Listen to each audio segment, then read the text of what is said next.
Welcome dear students. Now we will discuss about the receipt and payment account, what actually it is and what are its various characteristics, or we can say what are its various features. So receipt and payment account, you know that I have told you in previous lecture, previous video that it is a real account. It is the part of non-profit organizations. This is the first account which is prepared by the non-profit organizations. तो receipt and payment account जो है, it is a summary of cash book, and I have told you earlier that it is just like a cash book. In trading organization, or we can say in profit organizations, cash book is prepared in which we record all the cash receipts and all cash payments related to cash or check, bank or cash. Got it? तो same he receipt and payment account is a summary of cash book.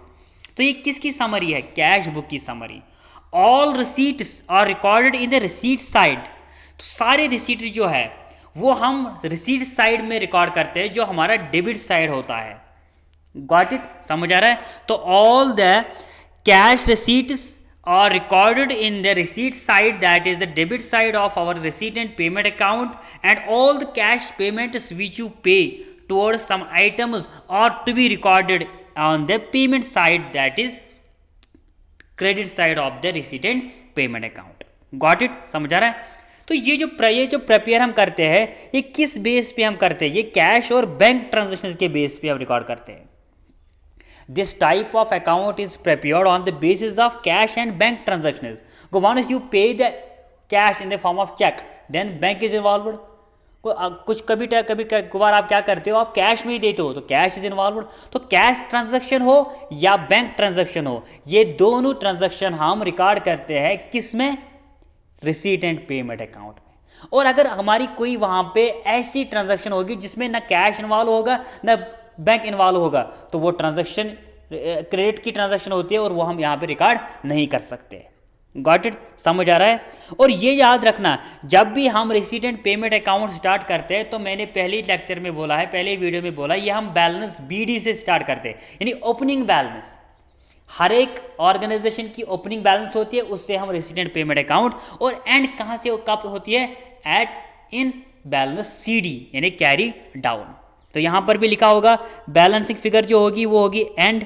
Got it? और हम start जब करेंगे वो किससे करेंगे? हम opening balance से, और स्टार्ट होगी क्लोजिंग बैलेंस से, जिसको हम सीडी बोलते हैं. Got it? जो हमने पिछले साल पढ़ा है. और ये एक इसकी एक कैरेक्टर है कि इसका एक खसूसियत है इस अकाउंट की, इसमें हम कैपिटल नेचर की भी रिसीट्स और पेमेंट्स रिकॉर्ड करते हैं और रेवेन्यू नेचर के हैं. Got it? समझ आ रहा है? कैपिटल नेचर के क्या है और रेवेन्यू के नेचर के क्या है, ये हम आगे पढ़ेंगे. अभी इतना ही याद रखना है आपको कि रिसीट एंड पेमेंट अकाउंट में हम कैपिटल नेचर के भी ट्रांजैक्शन रिकॉर्ड करते हैं और रेवेन्यू नेचर के ट्रांजैक्शन भी रिकॉर्ड करते हैं. तो पिछले साल अगर आपको याद होगा कि मैंने आपको पढ़ाया था capital expenditure and revenue expenditure, capital receipts and revenue receipts, वो इसी के रिलेटेड है. अगर आप डोनेशन लेते हो किसी बिल्डिंग को बनाने के लिए, तो ये कैपिटल रिसीट है. बात आए समझ में? अगर आपने कोई सेमिनार किया है और उस सेमिनार में आपने कुछ इनकम जनरेट की है, तो वो रेवेन्यू रिसीट है. Got it? समझ आ रहा है? तो पेमेंट में भी ऐसे है, अगर आप सैलरी देते हो तो ये रेवेन्यू रिसीट में, ये रेवेन्यू पेमेंट में है, सॉरी ये आएगा किसमें? रेवेन्यू पेमेंट में, जो आपने पेमेंट की है किसके लिए? रेवेन्यू को जनरेट करने के लिए. Got it? समझ आ रहा है? तो all receipt, whether it is a capital receipt और whether it is a revenue receipt, यानी कैपिटल नेचर का हो या रेवेन्यू नेचर का हो, हम कहाँ पे इसको रिकॉर्ड करते हैं? रिसीट एंड पेमेंट अकाउंट में. Got it? समझ आ रहा है? तो ये जो हमारा करंट पीरियड होता है, करंट पीरियड में हम at the end of the year इसको प्रिपेयर करते हैं. समझ आ रहा है? तो this account only helps us to ascertain the closing balance of cash and bank balance. जो हमारी कैश बैलेंस और बैंक बैलेंस है, क्लोजिंग बैलेंस क्या है, ये हमें रिसीट एंड पेमेंट अकाउंट से पता चलता है. और ये पहला अकाउंट किसका है? नॉन प्रॉफिट ऑर्गेनाइजेशन का. Got it? समझ आ रहा है? उसके बाद हम इसके नेचर्स भी देखेंगे या फीचर भी देखेंगे. तो पहला फीचर जो हमारा है वो क्या है? वो है nature. The first feature, the first characteristic of receipt and payment account है नेचर. इसका नेचर क्या है? तो पहले मैंने आपको बोला it is a real account in which we record only asset related transactions. तो कैश और बैंक ये हमारा एसेट है, तो ये हम रियल अकाउंट में रिकॉर्ड करते हैं, that is receipt and payment account. Nature of transaction, तो मीनिंग में मैंने आपको पहले ही बोला है कि in receipt and payment accounts only cash and bank related transactions are recorded whether it is paid और it is received. Got it.